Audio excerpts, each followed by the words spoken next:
Hello goddesses, this is Alashina. Today's message is for all the survivors. These are for my survivors. Whether you survive from sexual abuse, physical abuse, emotional abuse, relationship abuse, parental abuse, cultural abuse, societal abuse. I speak from the voice of someone who's been very sexually abused and sexually repressed. I come from a Baptist Pentecostal background. My family is from West Virginia. I'm a survivor of incest and childhood rape and adult rape. And the message for today is that your trauma, your abuse is actually an incredible gift. This isn't some woo-woo spiritual bypassing. I've had to go through an incredible fire in order to get to the place where I can stand here today and say this. The reason it's a gift is because there's an incredible gift on the other side of the healing of it. So what happens, this is really a process of sacred alchemy. There's been a wound that was inflicted upon you that is nothing short of soul murder. So whatever act or acts that you experienced is an expression of soul murder. It's an act of soul murder to the core of who you are. Unfortunately, many will never recover from it. But those that have the resources and the courage to face into it, there is an incredible gift on the other side. So what happens, so in your being, this wound is like this coal, right? And for most of us, it's here in our sacral chakra, where we hold this wound, and also in our solar plexus, in our trauma center. So we hold this in our belly, and it's like this deep pit that we've had incredible addictions with. Like mine has been beer, pot, ice cream, movies, a lot of food. You know, I'm super healthy, working out to counterbalance it all. Like shame. You just become addicted to hiding. You become addicted to disconnecting from the world. Become addicted to other people who are also codependent. You have this codependency, and that if you don't know anything about codependency or Codependence Anonymous, doing the 12-step program through Codependence Anonymous for 18 months was one of the most powerful things I ever did in my life. Never in a million years would I ever thought I'd be in a 12-step program, but let me tell you, it was powerful to surrender these habits, these addictions to something that's not me over to a higher power, and watch those just shed in my life.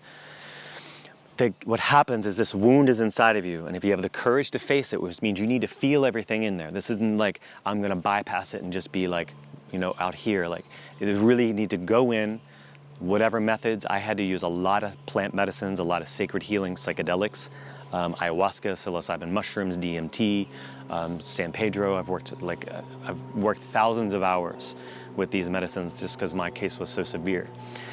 And process the feelings, right? Let them go. They're held in our psoas, they're held right down here. And on the other side of this, you're gonna go through this process of alchemy, because for years it's been compressed and compressed and compressed. And when you release it, you're gonna find a diamond inside, right? This coal has been turned to gold. And whatever that is for you is this great sacred gift, this great sacred remembering. See, for me, it was discovering my singing voice and my abilities to create as a musician. I always knew my entire life I was a musician or some sort of composer. But it wasn't until my mid-30s that I woke up and realized I have an incredible gift. And my voice changed. I couldn't sing most of my life. I could, carry a tune here and there. The way my voice is now is radically different. I have birthed a healing voice. I've birthed this incredible singing voice. I've birthed this creativity through reclaiming my sacred power, through going into the trauma and claiming the gift that's on the other side. For most of us, this is some sort of creative, some sort of visionary gift. See, the universe works by principle. It's not quite fair that you've experienced these things, but the principle underlying is this process of alchemy. So if you're courageous enough, if you can empower yourself with the resources, you work with a healer, work with someone who's qualified, who understands the nature of trauma, who understands the nature of how the soul can heal itself, heal the body, and release these things naturally. To program yourself with your subconscious mind, to heal yourself. It's worth it. I promise you it's worth it to face into this dark, to face into the darkness, because it's actually within your darkness is where all your power is residing. You know, it's time to reap your power from these places. It's time to reap your sacred power from the dark recesses that you haven't been able to look at. It's why you're here. You know, you can choose the path of addiction. You can choose the path of repression. You can choose the path of denial. I lived it for years. I had to survive because I didn't have the resources. But the resources are so available to us now. And there's so many healers that are out wanting to help, so many coaches that are here available to us. So my prayer for you is for you to find the resources, to find a facilitator, find the path that can help you heal, because there's a great gift on the other side. Your courage to heal is needed by humanity, because wherever we received our, quote, trauma, whoever our perpetrators were, we're freeing ourselves and we're freeing them.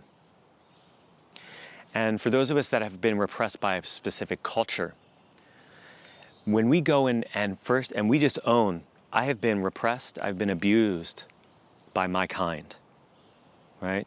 So when I name that I've been repressed and have been abused by my kind, it is an incredible obligation. It's an incredible act of forgiveness. And it also calls that culture, it calls your kind into doing their own work, right? So for those of us that have been wounded by the gay community, to stand up and say, I've been wounded by my own kind, but I'm going to take responsibility for the wounds that I've received. And the only act that I can do is forgive those and shine the light, because I see that they're still in pain. If you're from a Jewish community, you're from a black community, whatever it's like, from wherever your abuse, your rejection, your trauma is from, when we take responsibility for it and own it, it calls everyone else in. And we become a bridge builder, right? We become the bridge builder because we are now facilitating that healing. It's the only way. And it's a great gift. If I can be of service to you, you can find me at goddessawakenings.com or alashina.com. Much love to you.